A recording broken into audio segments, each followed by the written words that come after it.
The purple gallinule is one of our favorite birds to see in Florida. Usually we see them walking up high in the plant growth along the edge of the water, but this one is walking right on the plants in the water, and you can see its big yellow feet as it tries to step from plant to plant.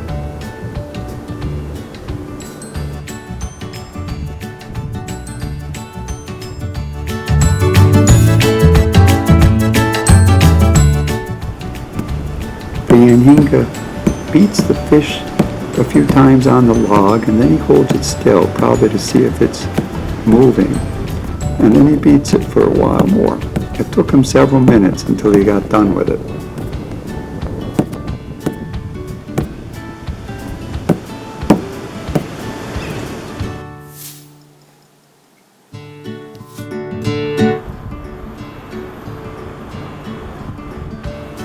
Once the Anhinga was done beating the fish, it took him a few minutes to swallow it down.